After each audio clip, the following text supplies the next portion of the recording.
अगर आप बीजेपी के कट्टर समर्थक हैं तो आपके लिए खबर बहुत जरूरी है। आपको जानकर खुशी होगी कि बीजेपी सर्वधर्म समभाव में भरोसा रखती है। आज बीजेपी की जो मुख्यमंत्री हैं रेखा गुप्ता और उनके जो डिप्टी सीएम हैं, इन लोगों ने इफ्तार पार्टी में शामिल हुए। दरअसल बीजेपी के ही एक नेता है जो हज कमेटी की प्रमुख हैं, उन्होंने इफ्तार दावत दी थी और उसमें शामिल हुए। तो अब अगर आप बीजेपी के समर्थक हैं और आप अगर धर्म के नाम पर दंगाई बन रहे हैं तो ये आपके लिए बहुत ज़रूरी खबर है। और इसलिए मैं कह रहा हूं कि आप किसी भी पार्टी के समर्थक हो, धर्म को लेकर आप दंगाई न बने, न तो पता चला कि आपका सबसे ज़्यादा नुकसान हो जाएगा। बीजेपी की मुख्यमंत्री, बीजेपी के डिप्टी सीएम दोनों जो है इफ्तार पार्टी में शामिल होते हैं। ये मैं नहीं कह रहा हूँ, ये बड़ी खबर है जो आज सोशल मीडिया पर वायरल है। और इसलिए मैं कह रहा हूँ सोशल मीडिया ही सच्चा मीडिया है, सोशल मीडिया ही बहुजन मीडिया है। और ये भी हुआ है देश की राजधानी दिल्ली में। तो ये खबर जो है वो सोशल मीडिया पर वायरल है। तो आप भी अगली बार जब किसी धर्म को लेकर आपको भड़काया जाए तो इससे सावधान रहिएगा। और इफ्तार पार्टी को लेकर आप समझिए कि मैं इसलिए बार बार कह रहा हूँ कि सोशल मीडिया ही सच्चा मीडिया है, सोशल मीडिया ही बहुजन मीडिया है। तो आप कभी भी इफ्तार पार्टी को लेकर या धर्म के नाम पर आपको लड़ाने की कोशिश हो तो ज़रूर सावधान होइएगा। ये बड़ी खबर है कि किस तरह से दिल्ली में इफ्तार पार्टी में शामिल हुई हैं। तो ये बड़ी खबर है और ये सोशल मीडिया से वायरल खबर है, बड़ी खबर है जो सोशल मीडिया पर वायरल है। तो दिल्ली में बीजेपी नेता ने दी इफ्तार पार्टी, सीएम रेखा गुप्ता और परवेश शर्मा समेत वर्मा समेत तमाम दिग्गज पहुंचे। जी हाँ, दिल्ली हज कमेटी के प्रमुख कैसर जहां ने होली के बाद इफ्तार पार्टी रखी। मुख्यमंत्री रेखा गुप्ता और कई राजनेता इसमें शामिल हुए। कैसर जहां ने देश प्रेम के बंधन को बताया है।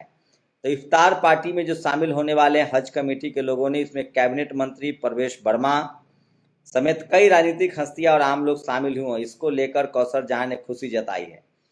तो आप अगर धार्मिक रूप से जिहादी बन रहे हैं, आप धार्मिक रूप से उपद्रवी बन रहे हैं, तो आप समझिए कि आपके जो पार्टी के मुख्यमंत्री हैं वो खुद इफ्तार पार्टी में शामिल होती है। तो आगे से किसी भी धर्म को के बारे में लड़ाई झगड़ा से पहले ज़रूर सोचिएगा। मेरी कोशिश होती है कि आप तक सही खबरें पहुंचाई जाए। तो सोचिए कि बीजेपी के नेता जो हैं वो इफ्तार में शामिल होते हैं।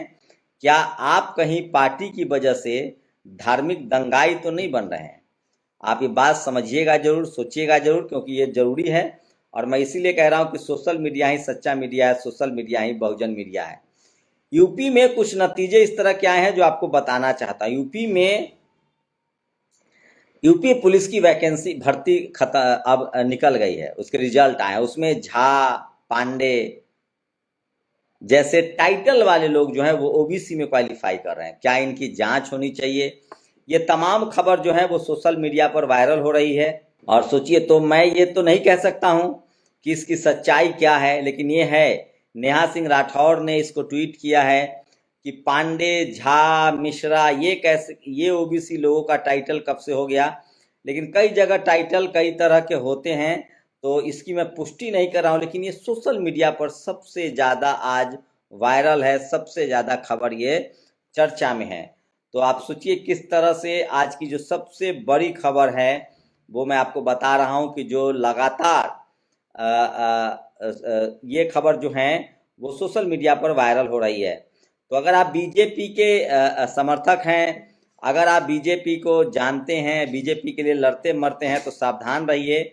आप इतना ही समझिए कि बीजेपी के मुख्यमंत्री भी जो हैं इफ्तार पार्टी में जाती हैं। तो ये बड़ी खबर है जो सोशल मीडिया पर वायरल है, और इसलिए मैं कह रहा हूँ कि सोशल मीडिया ही सच्चा मीडिया है। तो ये तमाम बड़ी खबरें हैं और सोशल मीडिया पर गोर को लेकर चल रहा है।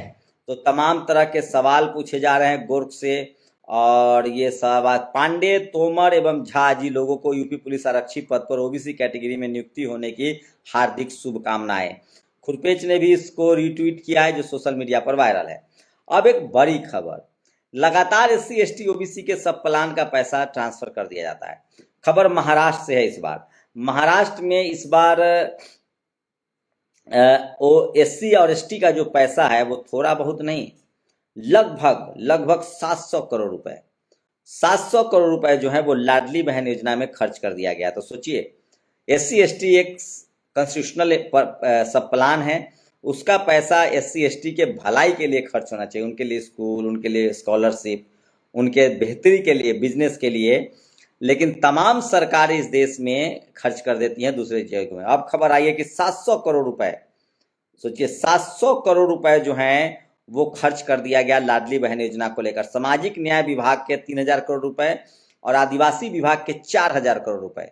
बीजेपी की सरकार है और ये खबर कोई टीवी अखबार आपको नहीं दिखाएगा, कोई सवर्ण लिबरल पत्रकार भी आपको ये खबर नहीं दिखाएगा, इसलिए मैं दिखा रहा हूं। तो सोचिए, ये सबसे बड़ी खबर है और इसको लेकर बीजेपी के अशोक यूके के पास है ये मंत्रालय है और एक SC समाज के एक मंत्री ने ये सवाल उठाया है, तब जाकर ये पूरा मामला जो है प्रकाश में आया है और ये सवाल उठाया है।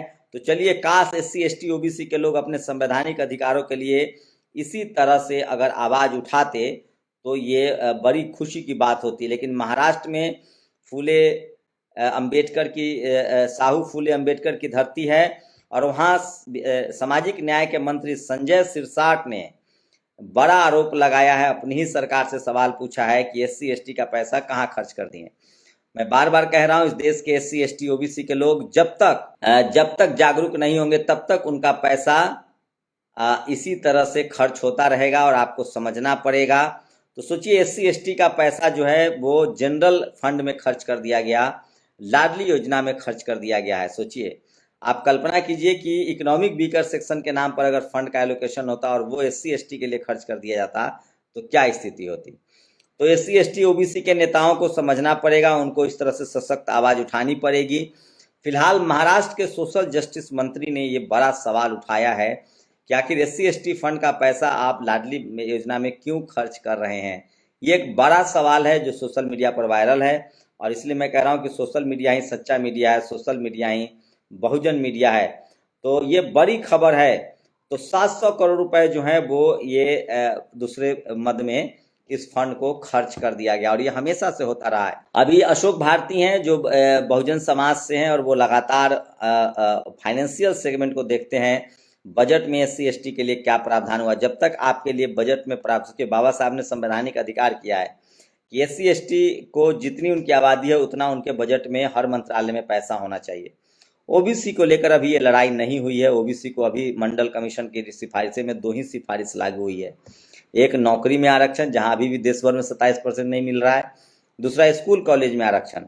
जबकि इकोनॉमिक वीकर सेक्शन के आरक्षण लागू हो गया, उनको तमाम रियायतें मिल रही है, उनका कट ऑफ SC ST से भी नीचे आ रहा है, उनको तो अब कॉलेज यूनिवर्सिटी में हॉस्टल में भी आरक्षण मिल रहा है। तो चूंकि जागरूक समाज है, वहीं पर एक ब्राह्मण समाज के पत्रकार ने कहा कि जो ब्यूरोक्रेसी है वहाँ जो लोग बैठे हुए हैं उनके दिमाग में ये जातिवाद चलता है और वो बड़ा खेल करते हैं। तो जब तक SC ST OBC के लोग जुडिशियरी, मीडिया, ब्यूरोक्रेसी में नहीं जाएंगे, जब तक वहाँ अपनी बात नहीं रखेंगे, एक पत्रकार के तौर पे जो भी मेरे पास जानकारी आती है मैं आप सबके साथ शेयर करता रहता हूँ और इसलिए कहता हूँ कि मैं वही खबरें दिखाता हूँ जो आपके बच्चे के भविष्य से जुड़ा है, आपके भविष्य से जुड़ा है, जो इस देश के संविधान से जुड़ा है और जिससे मुल्क मजबूत बनेगा। तो सोचिए, 90% जो लोग हैं SC ST OBC किसान अल्पसंख्यक, उनकी बात करने वाला ना मीडिया में है, ना उनके पास हाई कोर्ट सुप्रीम कोर्ट में जज है, न उनके पास bureaucracy, judiciary, college, university, sports, cinema, कहीं से कोई आवाज़ नहीं उठ रही और इक्का दुक्का जो हम जैसे लोग हैं उन पर तमाम तरह की आफत आती रहती है। तो सोचिए, जातिवाद से लड़ना कितना ज़रूरी है और जब तक डाइवर्सिटी नहीं आएगी, जब तक SC ST OBC के लोगों की भागीदारी नहीं मिलेगी, इस तरह की बेईमानी होती रहेगी। इसी बीच बोधगया का मामला जो है वो लगातार बड़ा होता जा रहा है।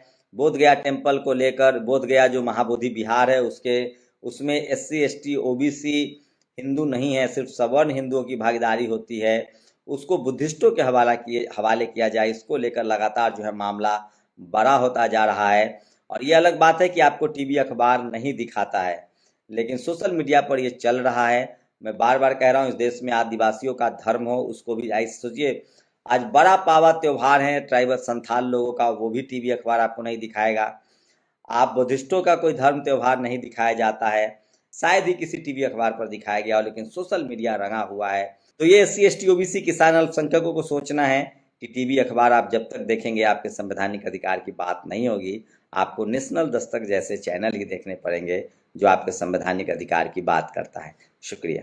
नेशनल दस्तक की आपसे गुजारिश है कि अगर इसको बचाना चाहते हैं तो नेशनल दस्तक को सब्सक्राइब करने के लिए रेड कलर के सब्सक्राइब बटन को दबाएं, फिर बेल आइकन की घंटी दबाएं। नेशनल दस्तक को बचाने के लिए बहुत जरूरी है कि हर खबर को शेयर करें, लाइक करें, कमेंट जरूर करें।